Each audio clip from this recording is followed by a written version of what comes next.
So today we're going to be talking about audio interfaces and specifically the Apollo Twin Duo Mark II versus the Apollo Twin Duo Mark I. So like I said, we're talking about audio interfaces today. I posted a question on my Insta stories of, do you have any questions about audio interfaces? And I actually got quite a few questions right off the bat. So I'll be featuring some of those at the end of this little comparison. So if you're new around here, my name's Oliver, and on this channel I like to talk about audio for video as well as filmmaking in general and all things creative. And if any of that interests you, please consider subscribing to the channel. Join the movement, join the fam. Come alongside, be a part. So when it comes to audio interfaces, the most general terms, an audio interface is the gap between your analog signal and your digital recording within a digital audio workstation in your computer. So the interface sits between that signal, turns it from analog into digital, and then turns it from digital back out into analog for monitoring, mixing, or just overall listening. Why would you want an interface? One, if you're recording into a DAW like Pro Tools or Logic or Ableton or any of those, you'll need an interface. If you're monitoring with speakers that are not passive speakers coming out of your computer, you will need an interface to power those as well as clean up a really nice analog signal back to them. You will also need an interface if you like to mix really high quality audio, because what it's going to send you in your headphones or however you want to mix is much cleaner, more well put together, if you will, when it comes to your ears than just straight out of your computer. Real quick lesson on what that means. An analog signal is the electricity that is picked up by the coil or the plate of a microphone, vibrated back and forth with waves, sound waves, and then it is sent into a converter which turns it into ones and zeros. So that's the difference between analog and digital. One is electricity, one is ones and zeros. So once it's ones and zeros, you don't have that pure sound anymore. So it's all about the signal becoming as quality as possible captured in those ones and zeros on the way into that print, which that print is ones and zeros inside your DAW. So you want as good as possible as an audio interface to make that happen as cleanly as possible. If you don't capture a good digital recording of the analog signal, you're gonna have a hard time monitoring it well, mixing it well, because you're not hearing exactly what was purely recorded. All that being said, in 2015, I bought an Apollo Twin Duo, which was released in 2014. It is a 2-input, 6-output audio interface. And the reason I liked it so much is because universal audio is kind of the standard for audio products when it comes to digital recording, in my opinion. Now, the reason this was a huge upgrade for me is because I had an M-Audio interface before that, and before that I had an old Digidesign thing that I don't even want to mention, but the M-Audio would click in and out. It didn't do a good job with any of the above that I've mentioned. This was great because it comes with proprietary software to not only control this, but use UAD's proprietary plugins that only work with the processor, the actual DSP within this device to run their plugins in real time. They have emulations of classic analog gear like the Neve 1073 preamplifier. You can use that emulation, get that real nice sound with the DSPs in this device. So that's important, and that's why I got it. But for those of you that are watching to find out what's different between these two, we'll get into that.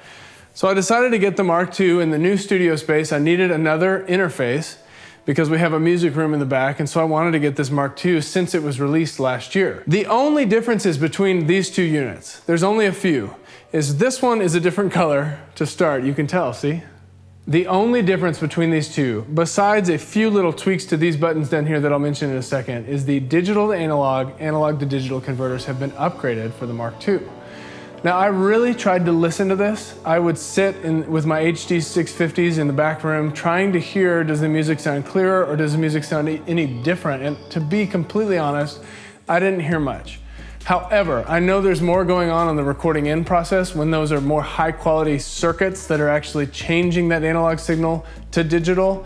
So that's why this is valuable mostly on the recording end. For monitoring, you know, your whole entire system is as weak as your weakest link in the chain.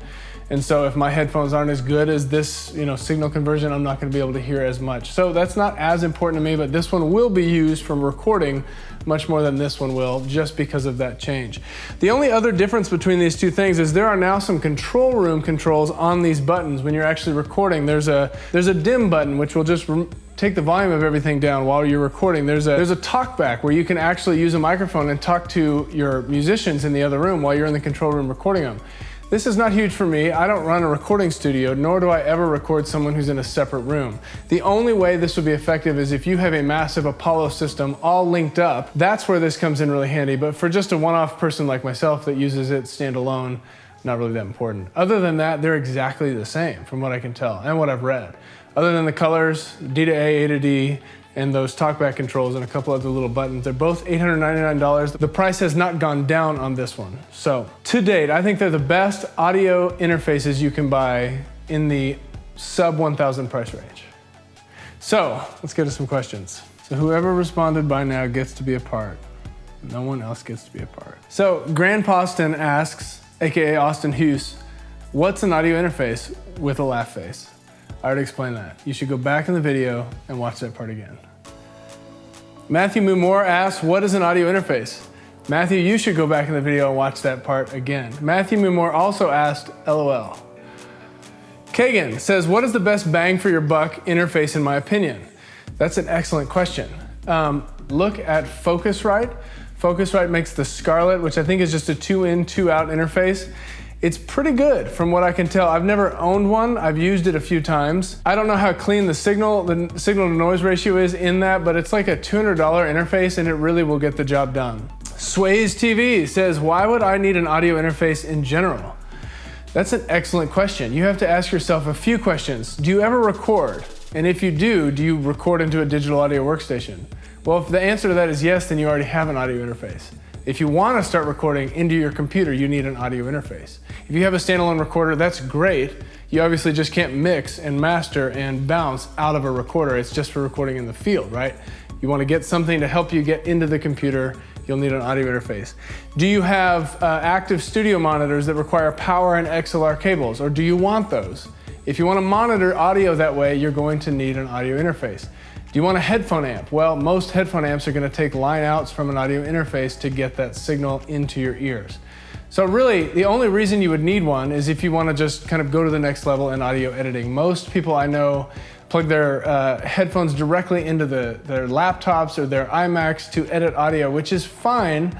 But again, like we mentioned earlier, that digital to audio conversion from the laptop right inside your Mac or inside your PC is not going to be as quality as using one of these bad boys.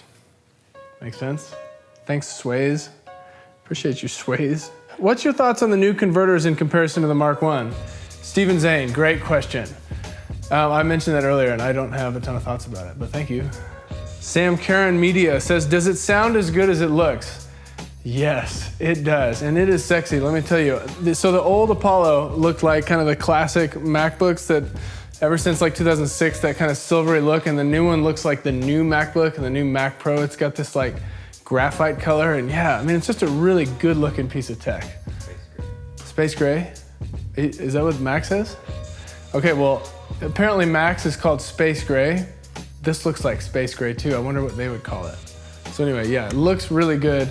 Does it sound as good as it looks? Well, I guess that question is, does it convert the audio in a high quality way that is dark now instead of light? I have no idea how to answer that question.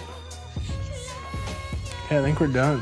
Before we leave, I wanted to introduce you all to Spencer Tedek. Spencer animated my new intro and outro screens. He's a motion graphics artist as well as an animator and a upcoming videographer, right? Yeah. You're getting into film? Something like that, yeah. What would you like to say to the YouTube audience? Subscribe. Subscribe, yeah, to both of us. That's right. And also, we did an interview together today, almost this exact same frame, over on his channel, so you'll check that out as well. Yep.